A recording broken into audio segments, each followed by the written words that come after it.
What do you think is going to change in your field over the next few years? Hopefully you're a positive person so that you're excited about like, yeah, this is going to help transform this industry. We talk a lot about when you're creating an IT or an innovation strategy, or you're creating a cybersecurity strategy. And it used to be where we had like this 2 to 3 year sort of midterm plan, and then you would have your long-term vision, like out 5 to 7 years. Well, that 5 to 7 year stuff, technology changes so rapidly now that those strategies, those cybersecurity strategies, don't even exist yet, right? So we have to create a future that doesn't really quite exist. Let that sit there for a minute. We have to protect a future that doesn't yet exist. How do we embrace that, and how do we ensure that we're setting our organizations, whether it's a healthcare, financial institution, manufacturing facility, and whatnot, how do we set them up for success? And one of the things that I think, along with people, process, and technology, one of the things that I've talked about my whole career is this concept of technical debt. You may have heard this term before, right? Those investments that these healthcare organizations have made in equipment that's,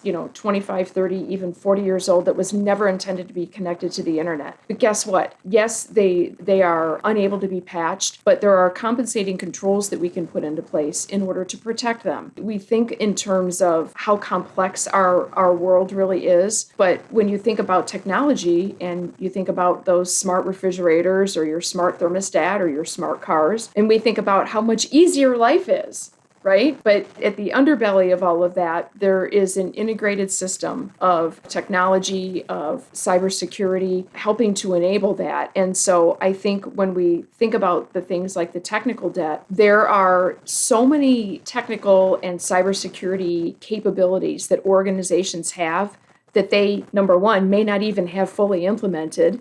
It may still be collecting dust on the shelf, right? Or number two, they may have implemented it, but yet they haven't even configured it properly for their environment. And then number three, okay, it may be implemented, but who's watching what it's doing, right? Or it may just be sitting there outdated, unpatched, whatever. As we move forward in 2023, you're going to see a lot of that complexity in IT and the cybersecurity fabric start to become simplified. Back even just 5 years ago, when I was working in a healthcare financial institution, it was all about, well, let's get the best of breed, right? Let's get the best anti-malware. Let's get the best firewall. Let's get the best endpoint protection. You get my point. And then you end up with this boatload of cybersecurity and technology tools that the security team, as well as the folks on IT, have to support. There's most organizations have more than 40 capabilities that they have to support. Think about that. 40 capabilities when you're dealing with a team of maybe one or two people. That's a recipe for becoming anti-fragile, or becoming,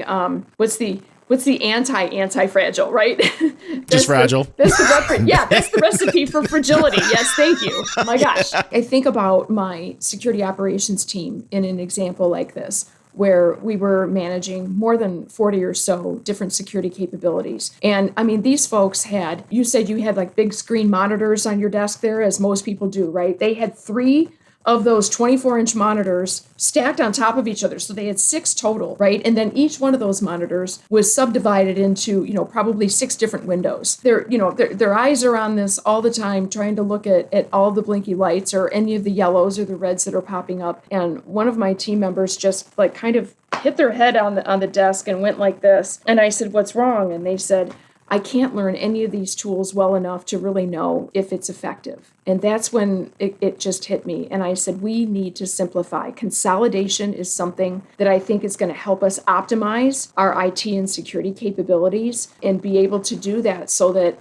not only are the teams that are supporting them not getting burned out, the spend is less. You're dealing with less licenses that you have to renew. Think about it when a license expires and it's and no one knew about it, and then something stops working. And then it takes hours and hours to figure out, oh, wow, what just happened? Oh, that license expired that we didn't even know about on something that we forgot we were relying on. There's so many different examples of that. So I think that consolidation and that optimization is something that is going to be at the forefront of every CISO, CMIO, CIO, CTO conversation as we head forward into 2023. And I touched a little bit about preventative medicine, right? Or preventative cybersecurity practices. And really, when you stop to think about those preventative measures, right? There are so many things that we have done over the last decade, even the last 20 years or so, of being able to create some really amazing things that we can do to detect and respond and help us recover from those cyber attacks. But we need to think, a little further. We need to shift that mindset a little bit further left now and think about, well, what could we do to stop it to begin with, right? And that takes that people, process, and technology to come together to do that. And so I think that that's where more and more organizations, cybersecurity has a seat at the table. Their voice is being heard. They are part of every conversation. This episode of IT Visionaries is brought to you by Salesforce. With Salesforce's low-code app dev tools, you can be more efficient, more productive, and save money by reducing development time by up to 90%. Get Salesforce's low-code playbook and increase time to value for your team and your customers. Visit salesforce.com/ITV today.